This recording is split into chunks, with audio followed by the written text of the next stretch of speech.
All right, welcome to the Pima County Board of Supervisors Candidate Forum for Districts 1 and 3.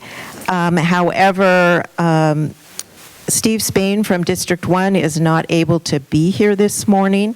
So what we will do, because the League of Women Voters requires that we have both, we're impartial.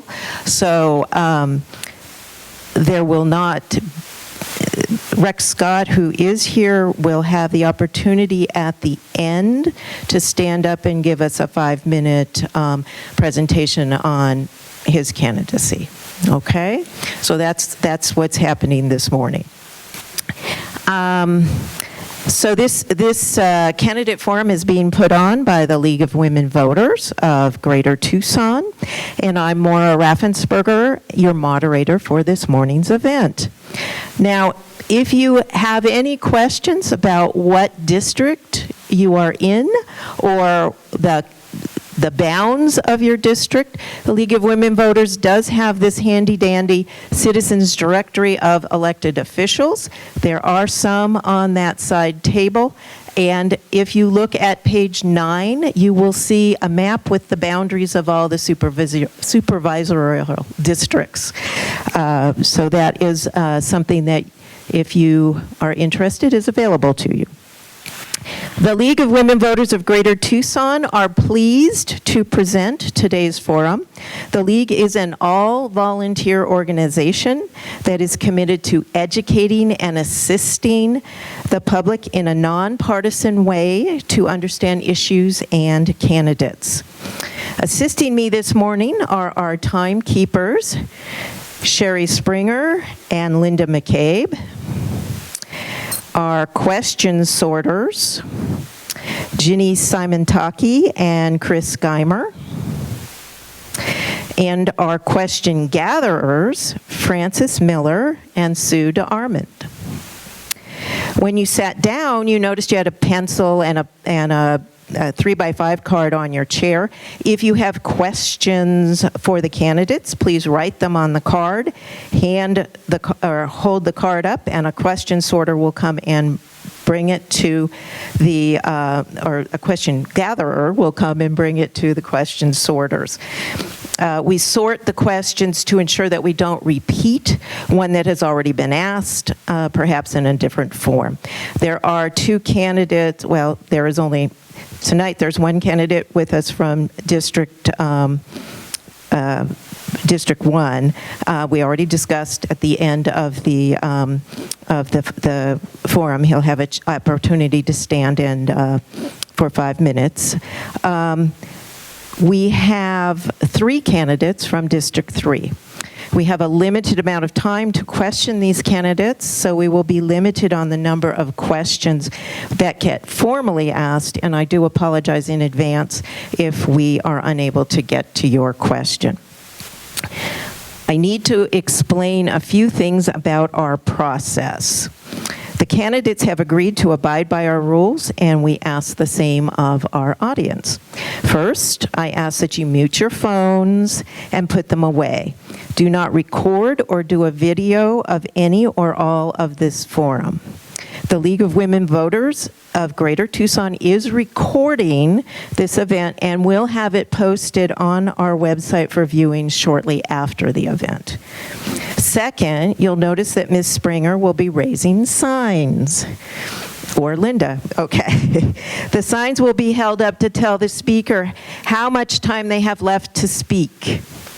Should the candidate continue after the stop sign has been raised, I will interrupt the speaker. We want to ensure that everyone has an equal opportunity to answer each question without interruption. Third, each candidate will have 2 minutes to introduce themselves and their platform, and 1.5 minutes or 90 seconds to respond to a question. We will rotate who goes first with each question, and in conclusion, each candidate will have 2 minutes to make a closing statement. Last, but very important, we ask the audience not to clap, yell, create any noise during the forum. At the very end of the forum, After all the candidates have made their closing statements, we'll give everyone a round of applause. If you do insist on creating noise during the forum, you will be escorted out of the building or the room, so please refrain from applauding or booing any candidate during the forum. And I have to say, we have been very lucky that we have had very, very good audiences, and I expect you will be exactly the same. Okay, now, let's see. Let's begin the forum with each candidate having 2 minutes to tell us about themselves and why they are running for office. All the candidates have asked me to refer to them by their first name. We will start with Jen Allen from District 3.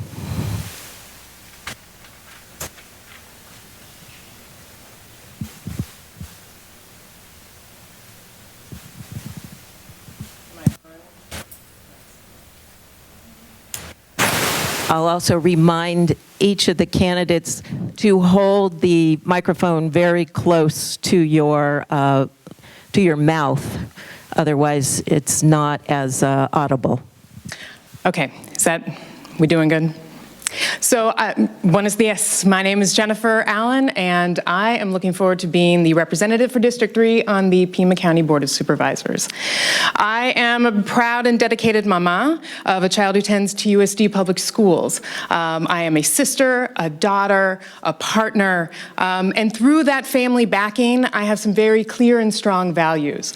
I come from a long line of union members. I come from a long line of people who have taught me the values of compassion and hard work, and I'm also a strong believer in the value of public education and school teachers, not only for the education of our children, but for our communities overall. I have spent the last 25 years working for local, state, and national social justice and environmental organizations. So most recently, I was the executive director of the ACLU of Arizona. Before that, I was a senior vice president at the League of Conservation Voters. Before that, I was a founder and national director of CHISPA. Before that, a founding executive director of the Border Action Network, and I was a staff member at the Western Shoshone Defense Project. What that means is that I have spent decades working on some of the most complex and challenging issues facing our community and our nation, from climate change, from protecting access to abortion and reproductive rights, protecting workers' and tenants' rights, indigenous land rights, the dignity of immigrant and border communities, and the conservation of land, air, and water. I know what it is like to be on the other side of the table of policymakers. I've worked with communities to develop solutions, put them on the table, advocate until we cross the finish line, and ensure their implementation. It is long overdue for District 3 to have an advocate, an ally, a champion who will ensure that across District 3, all communities have dignity, opportunity, and can prosper and thrive. With your vote, I look forward to getting to work. Thank you. And now Janet Wittenbraker will have her 2 minutes. Who knew the most complicated part of this was going to be the microphone? I'm JL Wittenbraker. I go by Janet, I go by JL, I go by Wittenbraker. Call me what you want. I am a 35-year professional. I work as a senior contracts administrator. Prior to that, I worked for the city manager's office. And that's where I learned your local politics is what impacts your daily lives. But after I learned that, I sat around and I complained for 10 years. And I complained on your behalf, by the way, just as I've complained on my behalf. And one day I decided it was time for me to take action. And I commend both members here representing themselves for taking action. Taking action is not easy. It comes with a great deal of work. And for all of you advocates out there, I deeply appreciate you. I believe Pima County deserves better. They are overspending your tax dollars. They are focused on pet projects versus core services. We know our roads are in bad condition. We know our sheriff department needs more funds, and they need more funds to treat the incarcerated with humanity and dignity. But we can't allocate funds if we don't have full control of where they're going. There's a lot to unpack here. And I invite you to reach me at janet4pima.com so I can have a one-on-one conversation with you. Thank you. And now Iman-Utopia Layjou will give his opening statement. Thank you and good morning, everybody. I'm very grateful to be here. I'm grateful to you guys for showing up. I'm grateful to League of Women Voters for putting on this event. So I am the independent running for. So I am the independent running for the District 3 seat, and I was very deliberate about choosing to run as an independent. I do have my political. I hold my ideologies. I tend to gravitate to one side.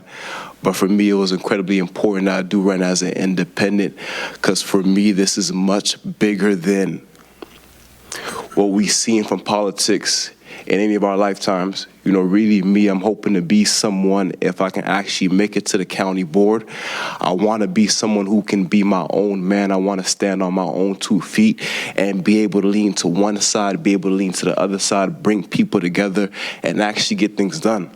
You know, a great fear of mine, I like to think, you know, when I am being confident, I like to think if I were to play the game, to follow the rule book, to take the usual path, I can eventually find myself in a position where I achieve, quote unquote, success politically, find myself in a position of power and just being another one of these players. But I really don't want to do that. It pains me to see not only just suffering and the things that are going on here in Pima County and in this country, but really throughout the world. You know, really, I still dream big. I still have a lot of hope. And I think if we don't take a different direction, if we don't do things differently, what we're going to do is we're going to find ourselves 5 years down the road, 10 years down the road, 20 years down the road, dealing with the same issues. And of course, if you see the bigger picture, you realize we don't have as much time as we think. If we don't get our act together, sorry, thank you. All right, thank you very much. Now we will start with the questions, and as I said, we will be rotating who goes first. So the first question will be to all of you, but Janet will go first. And what do you see as the biggest issue in your district, and how will you address it? The biggest issue in all of Pima County is the out-of-control spending. We need to cut back on the budget, and again, we need to provide core services. Now, I live very close to the Layjou, the loop, if you will, and that's where I used to ride my bike. Well, let me go back even further. I used to ride on the roads because I liked riding on the roads because I can go with speed and navigate the traffic safely. But now I can't do that anymore because we don't have anyone stopping cars that are speeding through our town. And I'm sure others can attest to installing signs at the crack of dawn and having a car pass by and smell the whiff of marijuana. We do need to crack down on our traffic crimes. But then I got off the roads and I started riding the loop. That is 137 miles of continuous bike route, which is wonderful, except it's not safe to do it anymore. And the Pima County Board of Supervisors' solution to have 2 unarmed security guards on 137 miles is not enough to protect you from the dangers on the loop. Thank you. All right. Same question. What do you see as the biggest issue in your district, and how will you address it? You know, if I could try to address that on 2 fronts, I think is generally speaking, throughout the country, throughout the state, I think for many of us, just the struggle to get to comfortable living. You look at the cost of housing, and of course, everybody's been frustrated, or most of us. Of course, there's some people, inflation doesn't miss. It's not gonna matter in your life. But anyway, most of us can feel the pinch when groceries are going up, when gas prices are going up, when the cost of clothes are going up, or when all these things are going up. So that's one thing. That's something that we're feeling all throughout the country, and most of us are feeling pressure from. But if I'm just going to narrow it down to Pima County and really just looking at an area where the county can have a big impact if we decide to address the issue head on, for me, that's the issue of these hard drugs, right? We have the meth, the heroin, but especially the fentanyl. And for me, the way I see it, it's almost like it's a hole in the boat, right? Whether you talk about people losing loved ones and neighbors disappearing, or whether you look at if you run a business and people are just running it in your store, snatching your products right out the shelves, bolting out the store, and it seems like there's nothing you can do about it. Right, the police have bigger and better things to do. You yourself can't tackle the issue yourself, and on many different fronts. Me, I've had my car broken into more than a few times, and maybe you guys can relate. Jens, same question. What do you see as the biggest issue in your district, and how will you address it? So this is actually one of the questions that we have been asking people when we knocked on over nearly 12,000 doors during the primary election. And the thing that is sort of first and foremost important to clarify is that District 3, as you all know, is massive. There is no one-size-fits-all issue. There is no one-size-fits-all solution for communities that range from Midtown Tucson to Ajo to the Tohono Nation to Arivaca to Amado to Marana. And so the things that we heard, more often than not, people are concerned and want to see aggressive action to address climate change and ensure that we've got the stability of a future ahead of us. People want to see strong investments in affordable housing, and that meaning long-term, middle-term, and immediate short-term needs to address the housing crisis that we face. People also want to see resources and services that can serve the needs of rural communities outside the city of Tucson. Infrastructure outside of Tucson is also in a state where it needs repair and upgrades. That is sort of the balancing act that is required of a Board of Supervisors representing District 3, is understanding how to juggle that diversity, that array of needs. The other thing I'll mention that we hear is about accountability. Folks were clear from every community, whether it was in Flowing Wells or to 3 Points. Folks want to have a supervisor that answers the phone, that listens to what the questions are, and that helps navigate the bureaucracy of the county. All right, we'll go to the next question, and Ba will be first. What are your plans to address the growing problem of homelessness in Pima County? Do you support the Housing First initiative? So for me, I think, of course, it's always wise for one to approach things with humility. And I think, it'll serve us all well to understand that the homeless crisis is complex. Everybody has a different story. You have people who economics is a factor. You have people who primarily is mental illness and drug abuse.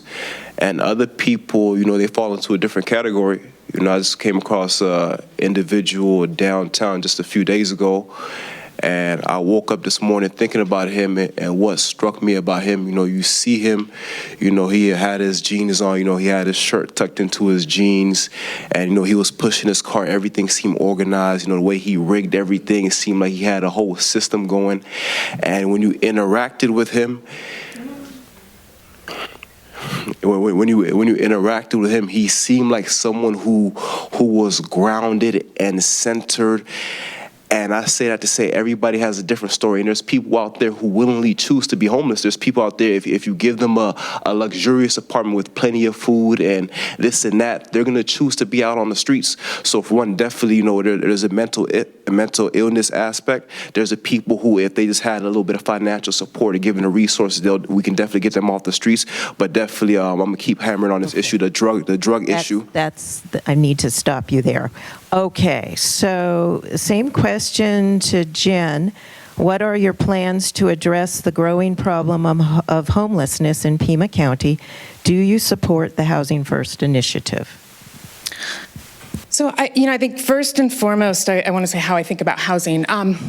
Housing is a basic human need, and therefore it should be a fundamental right, which means that housing should not be thought of as simply an investment. Right? It is something that every person needs. So therefore, we need to be digging deeper. Yes, I support Housing First. I think housing is the first step towards stability and safety for all people. 1/3 of District 3 is considered housing burdened, meaning they pay more than 30% of their monthly income goes towards housing costs. We need, as the county, to be thinking about long-term, medium-term, and short-term solutions related to housing. For a crisis, part of the answer is we need more homes. We need affordable homes. We need homes that are close to jobs, to schools, to sort of the economic activity. We need to be keeping people in their homes. We need to continue programs like community assistance, rent stabilization, eviction prevention, so that we can keep people where they are at. We also need to provide shelter, transitional housing for people that is a low burden, so people have access to beds, and they have wraparound services to be able to deal with some of the underlying crises that have contributed to their lack of housing, and be that substance abuse, addiction, trauma, and mental health needs.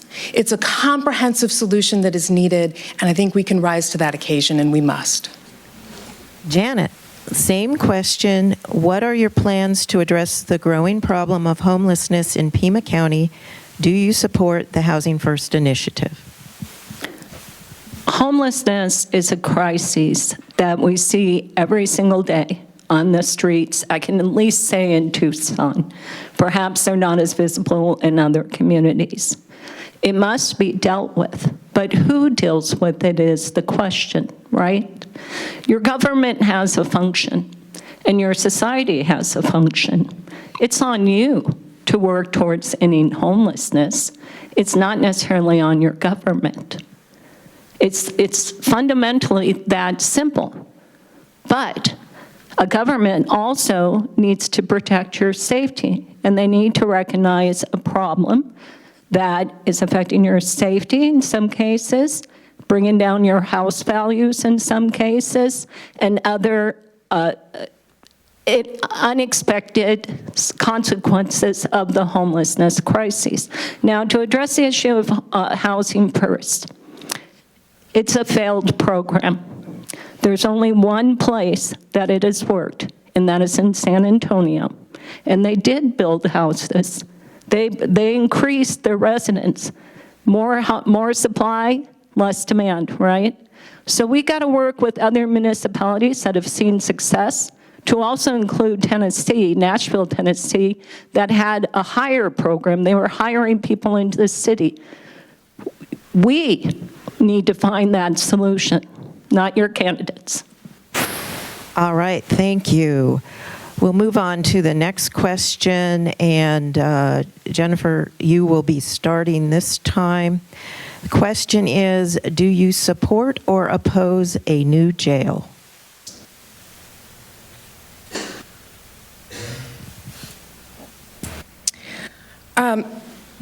I don't support building a new jail. The proposal for $800 million investment in incarceration, I think should be flipped. Instead, I think we need to figure out how we can reduce the jail population. We are in the units that are most often in crisis in our jail are the medical units and the mental health units, which tells us that the fundamental crisis is one of a need of services. We need to be investing, instead of incarceration as a one-size-fits-all attempt to enforce our way out of a mental health and an addiction crisis. We need to be investing in the root cause. We need to invest invest in better and more comprehensive treatment services for folks suffering mental health crises, substance abuse, and trauma. We reduce the prison population, we reduce the strain on that prison. Incarceration for folks who are suffering mental health, substance abuse issues, incarceration only exacerbates that problem and that situation. I think, again, we need to really look at root causes rather than investing massively in solutions that simply won't work. Janet, the same question. Do you support or oppose a new jail? So the construction of a new jail really is dependent on what the needs of the incarcerated are. Right now, as I understand it, the prison is falling apart, and those people are not receiving humane treatment inside of the jail. I wholeheartedly think if you do something wrong, and the county attorney who's elected decides to prosecute you, and the judge sentences you, well, let me even go further. The chief of police, or excuse me, the sheriff decides to arrest you, then prosecute you, then you are sentenced. You should be incarcerated. Our lives are constantly being challenged, and our safety is being challenged through some unsuccessful diversion programs. But if you're incarcerated, you need to be treated with respect. I have worked with prison labor. I have seen how they won't fix their teeth, and they pull their teeth instead. And then when they're released from prison, they're out trying to find a job, and people won't hire them. And they can't get a home to live in. We need to rehabilitate as best we can and invest all we can in bringing these people up to a point when they are released from jail, they serve their time and they deserve to be treated just like every one of us. That's the purpose.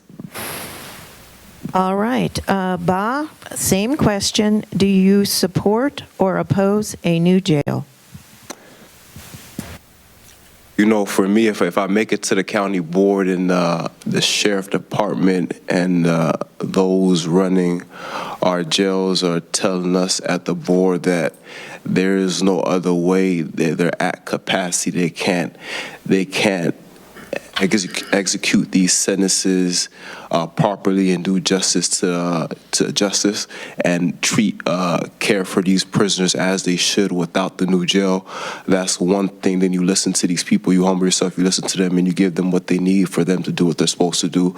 But if I can make a larger point, zoom out, big time, for me, again, thinking big picture and trying to do things in a different way. These days we're giving the Pentagon over $800 billion. Over $800 billion we're giving the Pentagon. It seems like every time you turn your head, the number is rising and rising.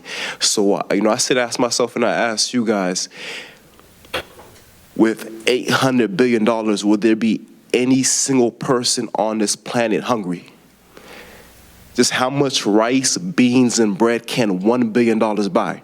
And with me running out of time, I'll say this, if they're telling us it's going to take hundreds of millions of dollars to build a new jail, if you give the board hundreds of millions of dollars to just get out there and do right by people, get them off the streets, give them services, put kids in sports programs and do all these things. All right. Thank you. All right, next question, and we will start with Janet. Do you think our elections in Pima County have been free and fair? Yes, I do. I do, and I believe it is incumbent on those people who question our election results to get active in our elections. Volunteer on election day. Be a poll observer. Be a signature checker thingy person. Do what you can to ensure your elections are fair. Now, I do, however, have concern that when people question the elections, they're being shut down. We have a fundamental right to question anything that we believe not to be just.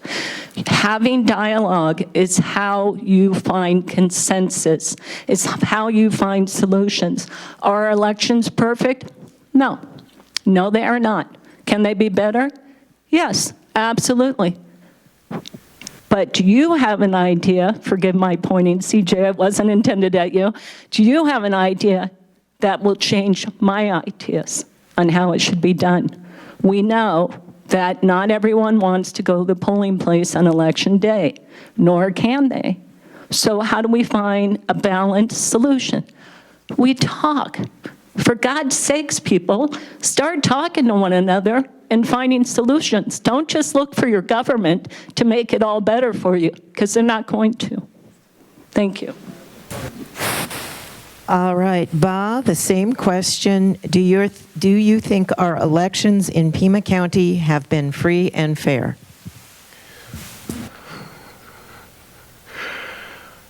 You know,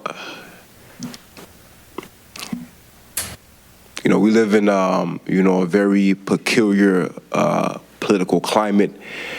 And, for many reasons these days, I think facts get, kind of lost in the sauce, and we kind of get disconnected from reality, and we get pulled in all sorts of directions. And for me as an individual, of course, it seems like you look at the statistics, you look at the data, there's always been cases of fraud being committed and people somewhat trying to subvert the process. But it seems to be the case. It seems to be the case. We have every reason to believe that we can trust the results of our elections.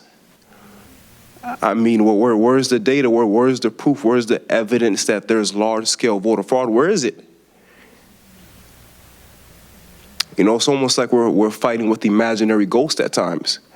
We got to just, really just center ourselves, get back to reality, and, act rationally and reasonably. And for me, I have confidence in our election systems. I don't think people are trying to steal elections on a large scale, and I think we're just fine for the most part as we are. All right, Jen, do you think our elections in Pima County have been free and fair? Yes, I do. I think we have an excellent Pima County recorder. I think we have an excellent elections director. I think where some of our challenges is that we have a legislature that has actively been attempting to undermine some of the best components and systems of our election system. We are a community, we are a state that prefers to vote by mail. It is a way in which that has actually brought more trust into our election system, but our legislature has been trying to take some jabs to undercut a lot of the key components of our electoral system and our elections program. There is also our system has worked, but yet the undercurrent of the questioning and the denying of the results is part of a larger effort that we have to nip in the bud, because it is a questioning of some of the fundamental pillars of our democracy. Our elections work. They have elected people democratically who represent their people, right? These are some of the pillars and the fundamental systems that make us who we are as a community, a state, and a country. And we need to respect them and not have put in office people who are seeking to undermine those very systems, right? That is kind of the pool that is swirling around. So we have to stand strong and back our election systems and our elections leaders. Okay. Next question, and we'll start with Ba. Marana is one of the few communities flourishing in Tucson. How will you support the Marana area, in continual job, commercial, and housing development? Do you need me to repeat that? Yeah, please. All right. How will you support the Marana area in continual job commercial, and housing development?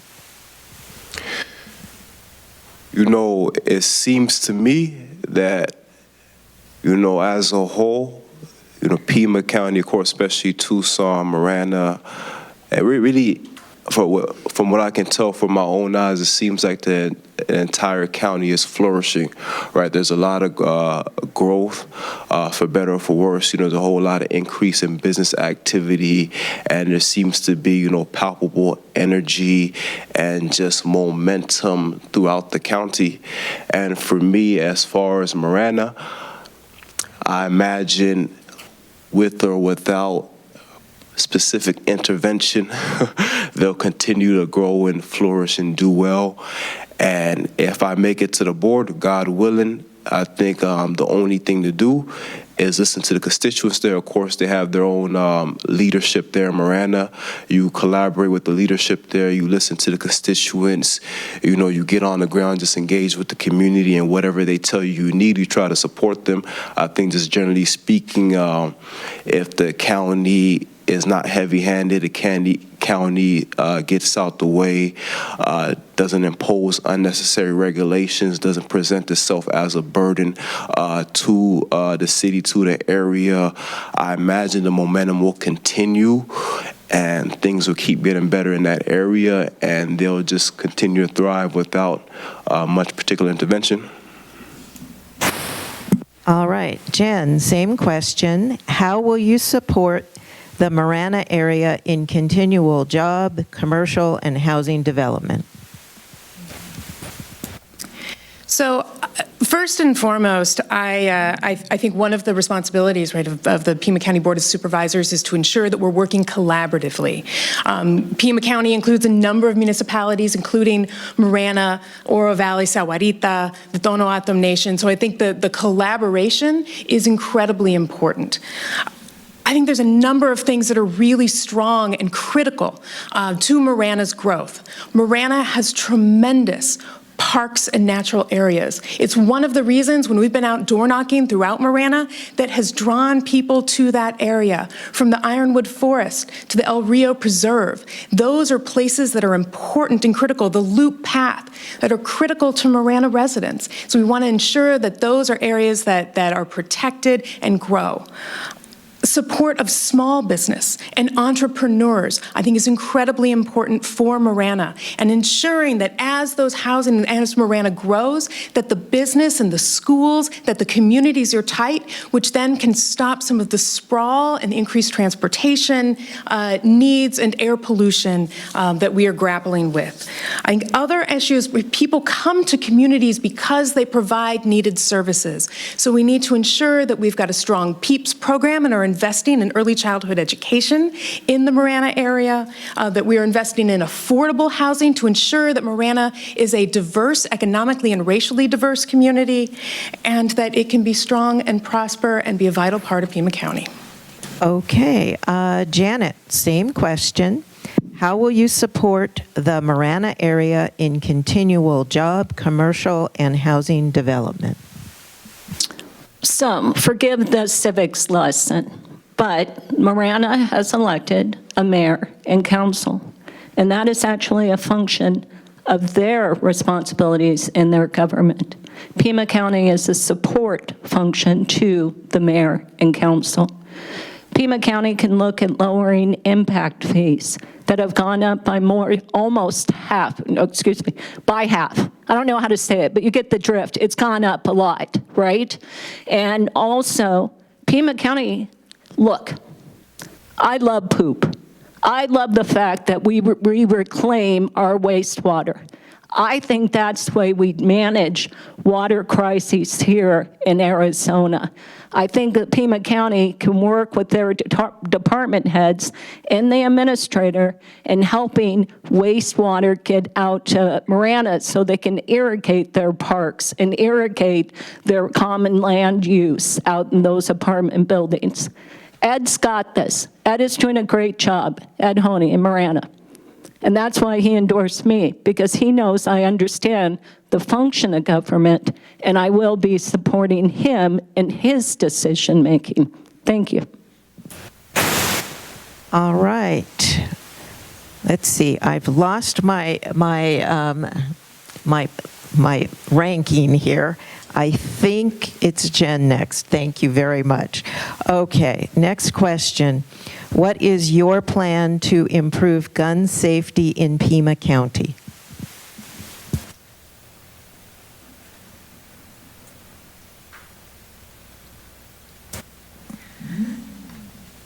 So, first of all, I want to thank Supervisor Rex Scott, who's here, for his leadership in the recent ordinance that was passed by the Pima County Board of Supervisors requiring gun owners to report quickly any lost or stolen firearms. Gun-related violence is a problem here, just as it is all across the country. I'm the mom of an 11-year-old, and I worry about gun violence in the schools. Gun violence is the leading cause of death of children in this country. If that is not a level of crisis that should spur us to action, I don't know what else is. We need to, I think particularly as Tucsonans, we were one of the first communities to experience the impacts of gun violence, and with the incident that truncated the career of then Congresswoman Gabrielle Giffords and took the life of a dear friend of mine, Gabe Zimmerman.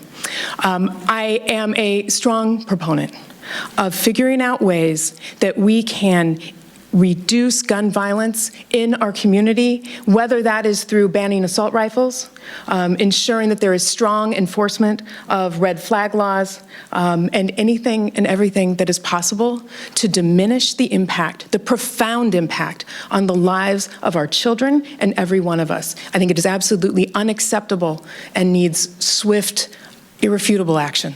Okay, Janet, same question. What is your plan to improve gun safety in Pima County? Okay. Jen, I am going to apologize because I am going to correct you on an issue. We are not a democracy.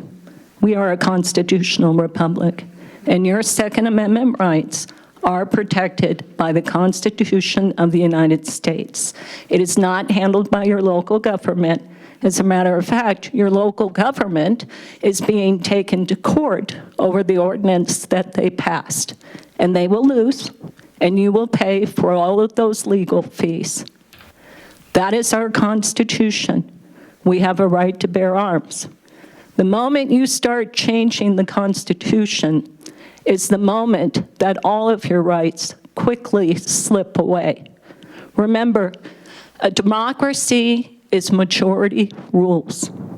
A constitutional republic protects the minority.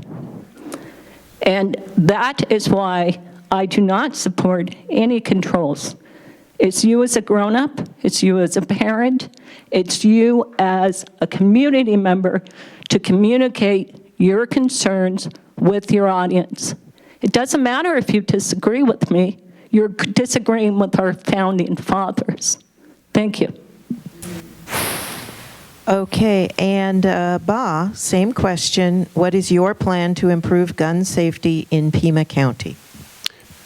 You know, of course, this is something that's a very tough and tricky issue. You know, me, I'm someone when I try to think of and envision the ideal world, what we can aspire to, you know, I like to dream eventually we get to a point where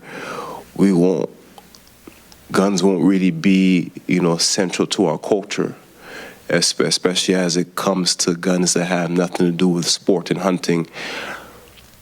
That's me, that's my personal opinion, my philosophy, what I dream of. But I'm one person, and there's many people who are at odds with me. I remember a guy signing my petition a while back, you know, older gentleman who was taking classes at Pima, and, you know, I remember him for his sincerity and his genuineness. He was like, man, please just don't try to take my guns from me. He was like, man, I'm begging you, don't try to take my guns from me. And here in Arizona, of course, people love guns here in Arizona. We have a different culture here in Arizona. And if to wrap this up before I run out of time, I think sometimes, a leader needs to lead the people and be, just almost stubborn about an issue. I think other times a leader needs to listen to the people. And me, of course, it seems to be the case that most people support the background checks and common sense things. And I think it's what the people have appetite for, what the people tell me they demand. Okay, thank you. All right, Janet, we're going to start with you for the next question. Considering recent vandalism at the Veterans Memorials in Tucson, how do you currently support veterans in Pima County? And if elected, how will you support veterans going forward? I am an active member of the Gold Star Families. I work tirelessly with my good buddy Al to send Hawaiian shirts to people serving in the military. We'll be serving Sloppy Joes at DM. We're a nonpartisan group. Let me know if you want to come. And our veterans need our support. Now, that memorial is very sad how it's been vandalized. And sadly, it's probably being vandalized because they believe what they're taking is something of value. They are, though, right? They are taking some of value, not monetary value, but spiritual value. Our dedication to our veterans and those who have given their lives to serve their country. So yes, I am active. I am proud to be a member of that group. I'm proud to know many service members, Lynn, Al. I wish I could have served, but I could not, but that's okay. You did for me, and I will always have your back. Thank you. All right, Ba, same question. Considering recent vandalism at the Veterans Memorials in Tucson, if elected, how will you support veterans going forward? When I say as far as the vandalism goes, I'm not sure what can be done to monitor these monuments and bring the perpetrators to justice, but I think whatever we can do to honor the sanctity of these monuments, we definitely ought to do. And just generally speaking about veterans, for me, this is one of those, dare I say, supreme moral issues we can't have flexibility on. There's certain classes of people where the person is disabled, or the person is elderly, or a person is a veteran. For me, we don't have moral wiggle room. We have no choice morally. We can't be at peace with ourselves, especially as a society, if we're not honoring our veterans. I think if we're not doing everything we can to make sure these men and women, after they serve our country, are in a good position financially, that they have the support they need, that that they're being respected and honored as they should. If we're not doing that, we're failing. We're failing as human beings. So for me, whatever it takes, even if that means great sacrifice upon us, for me, we have no choice. It's a moral issue. We have no choice but to do whatever we can to put our veterans before us, because they put themselves before us. Now we need to make sure that we put them before us. Thank you. Jen, same question. Considering recent vandalism at the Veterans Memorials in Tucson, if elected, how will you support veterans going forward? Yeah. I spent some time a few months ago with one of the homeless outreach workers in the city of Tucson, and spent time going to different homeless encampments and talking with folks. And the same is true now as it was about 15 years ago, where I used to do a lot of work around issues related to homelessness, where a lot of folks out on the street then and now are vets. And some of the things that is needed to support our veterans is to ensure that we have affordable housing, We have short-term beds, we have shelters, and we have services that can help the trauma, that can help the abuse and addiction, substance abuse and addiction, and that can help with the mental health issues that often impact servicemen and women from the service that they have done. That seems like the bare minimum that we as a community should ensure that that safety net is there when folks come back from their service. They need housing, they need care, and they need to be treated with the basic dignity and humanity that they deserve. And those are some of the core functions that the county could and should provide in collaboration to ensure that vets, whether it is in the county, in the city, in Marana, and Sahuarita, are cared for and have those basic services that they need and deserve. All right, we're at our last question. What are the, and we will start with Ba. Okay, sorry. What are the 3 most important actions you will take to address climate change, and how will you accomplish them? No.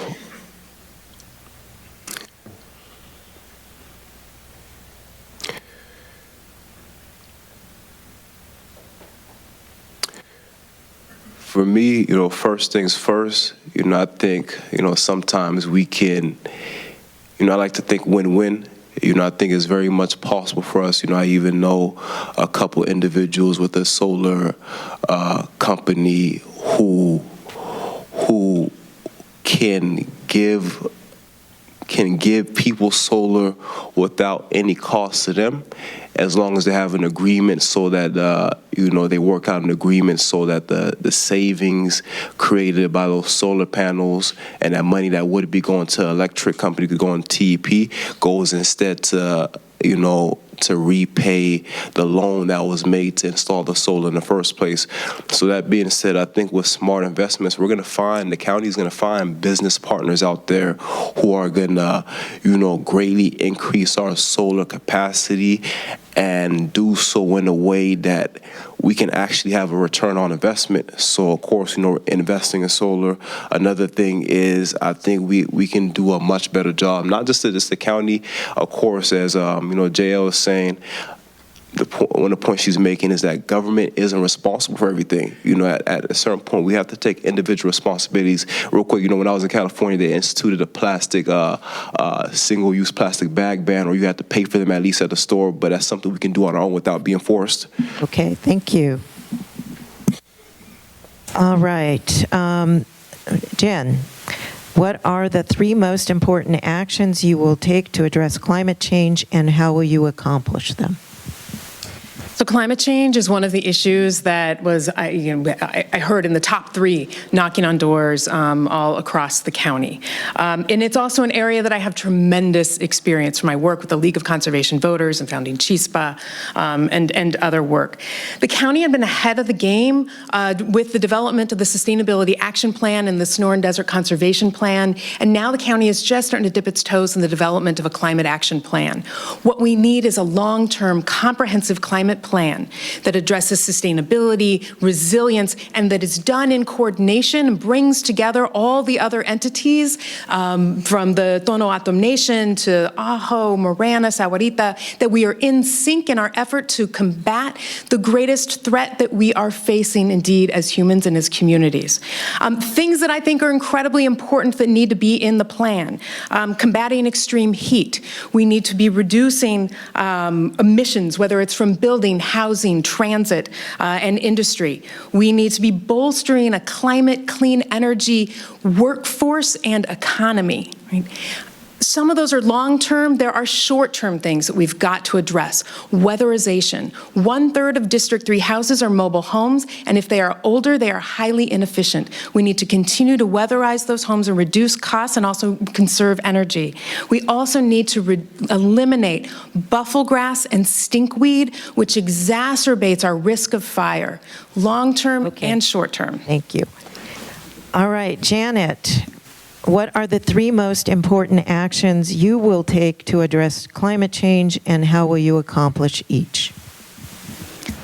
Well, number 1, you know how fond I am of poop water.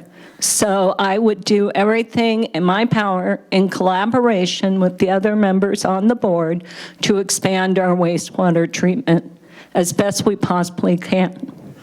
I'd also call on our citizenry to reduce their water consumption voluntarily. How many of you take a shower with a bucket? It's a bucket. Good job, CJ. Yeah, and guess what? You could take it right outside. So reclaimed water is very important. And it's also important that we filter it back through the Santa Cruz so it goes down into our groundwater. That groundwater doesn't self-generate. The other thing is I think we should plant more trees. I have never disagreed with Regina Romero on the idea of planting more trees. As a matter of fact, there is a huge shade disparity in lower income neighborhoods. We work together, and we should put them in places that will attract people and build up our economy. The other thing, it's on you. I'm going to go with Bob, my friend Bob here. Government responsibility versus society responsibility. And if there is a way, as a member of the Board of Supervisors, I can help facilitate conservation, I will, but I'll never mandate. Thank you. All right. Now, each candidate will have 2 minutes to make a closing statement, and we will start with Ba. Okay, so real quick, there's things I want to do legislatively, God willing, if I get to the board. But for me, my biggest message to people is that politics isn't the answer. Especially here in Pima County, we have a lot of just wonderful organizations, wonderful people.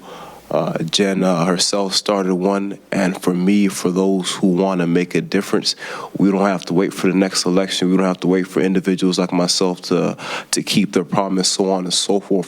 For me, I really believe in people power. Political power is one thing, but for me, there's nothing that rivals people power. And if you can get people inspired, if you can get them, marching in one direction, hand in hand, you take care of this problem, you take care of that problem, and the next without legislation, right? So that's my main message to people, is just to believe, to keep going, and let's get things done. And as far as me and my candidacy goes, I think what I offer is just genuine change. If you're really sick of politics, you're really sick of what you've been seeing since I've been paying attention since the early 2010s, and from what I can tell from the Bush years and even going back to the Clinton years, this and that. If you truly want change, these women, they seem to be plenty competent, plenty capable, and can offer good things to the county. But what I offer, what I think is a bit unique with my perspective, my philosophy, and with just who God's created me to be and who my mother raised me to be. God bless her, is a beautiful and wonderful woman. If you genuinely want change, that's what I'll bring you. That's what I can do for you. I just need your support. I can't. Raising money is not something I'm able to do. I'm not well connected. I'm independent. I have no organizational support. I just need you, the people. Okay, thank you. And closing statement now, Jen. So thank you all for taking the time out of your Saturday to be here. I think like Ba, I believe in people power as well. I have spent the last 25 odd years in building the capacity, the leadership, the energy and momentum of everyday folks, and especially the folks who often do not have a seat at the table, to feel like and actually be part of changing the policies that impact their daily lives, whether that was around issues of climate change, reproductive rights, workers' rights, tenants' rights, indigenous land rights. I have worked to strengthen the capacity of people to affect and envision change. I would bring that to District 3 and the Pima County Board of Supervisors. But I would also bring a strong belief in the role of government. One of the things that COVID showed us so clearly is that the safety net for all of us is barely a thread at best, especially if you are a person of color, if you are an indigenous person, if you are working class, that net is barely there for you. The role of government is to ensure that people can stand on solid ground. Our Arizona legislature has made that incredibly tough for Pima County. The shift from a progressive tax to a flat tax has devastated state-shared revenue that has impacted our budget. The over-budgeting on the ESA vouchers has devastated our budget, right? I want to ensure, and what I would bring to the Board of Supervisors is the ability to solve problems with communities, ensure that all of District 3, from indigenous communities, border communities, rural communities, Midtown Tucson, has someone to work with to address some of the most complex issues that we are facing. I look forward to trying to do that, and with the support and votes in District 3, I look forward to getting to work. All right. Janet, closing statement.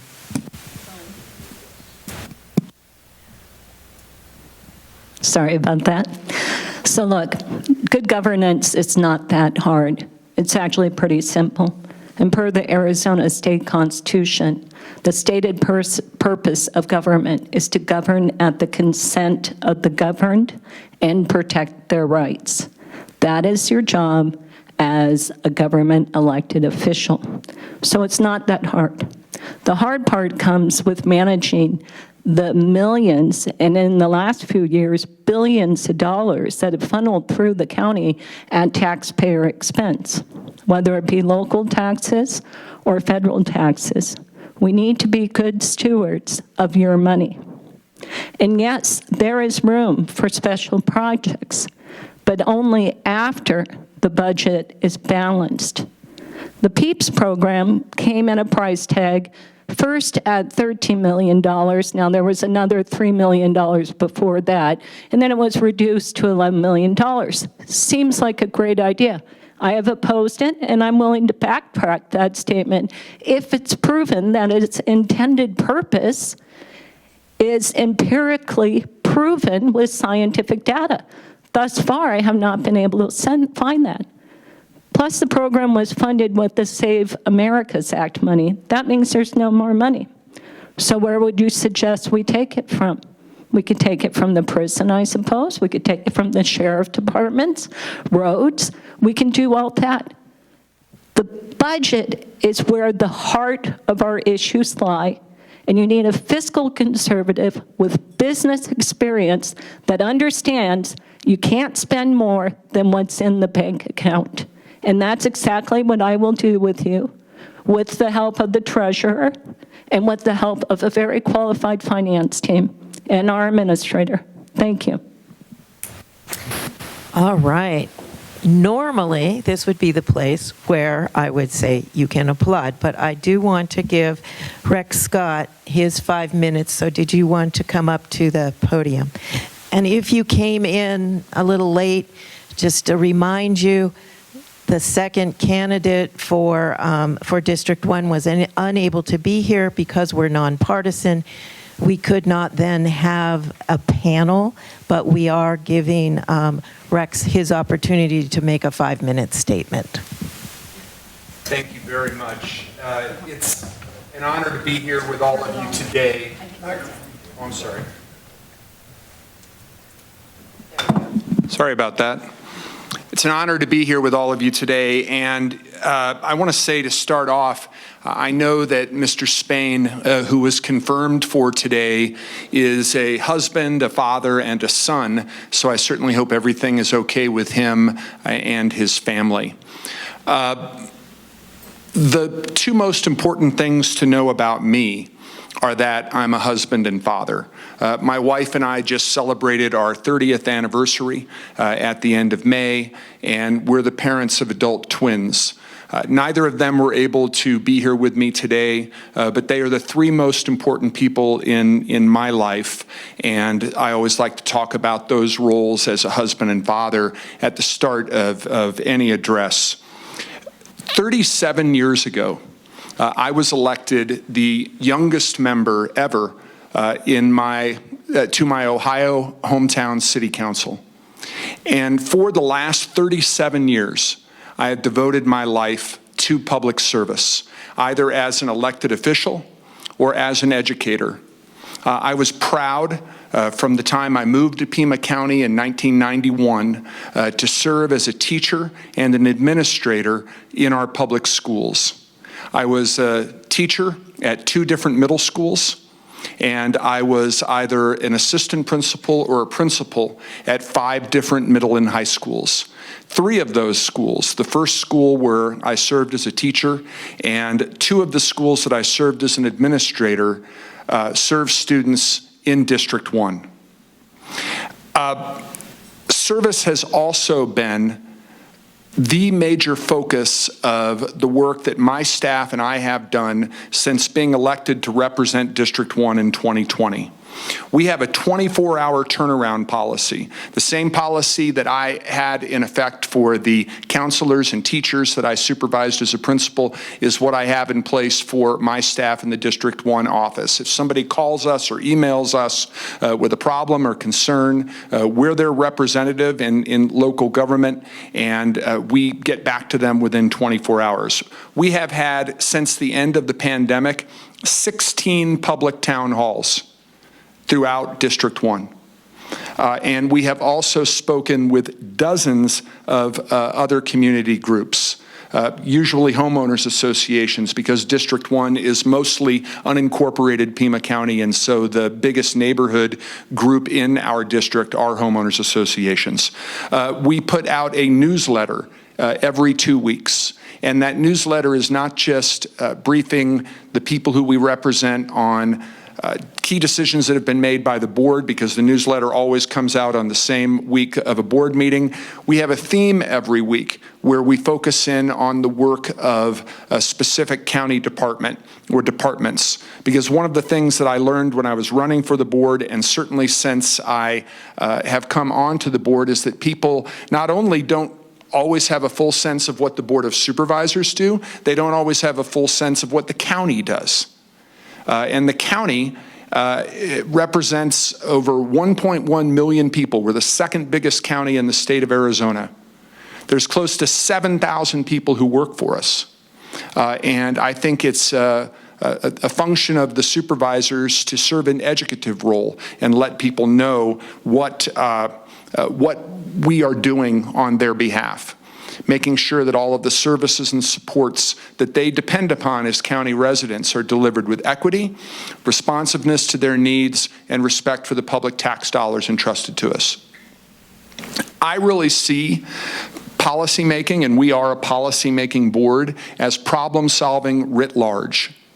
And some of the problems that we have taken on since this board took office in 2021 include road repair and maintenance. We are in the 5th year of the road pavement repair and preservation program. We have milled and paved a total of 891 miles of roadway. And that is equivalent to 45.7% of our roadway network. 69% of our roads are in very good condition. That 70% of them were in poor or failed condition before this program started. 5 minutes goes pretty quickly, and I apologize that I didn't have the opportunity to respond to these questions, but be in touch anytime if our office can ever be of service or support to you or your families. Thank you very much. All right. So now we can applaud. So please.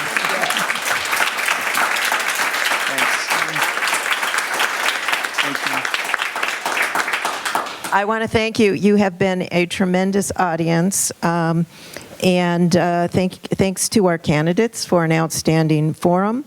And remember to vote on November 5th. Thank you.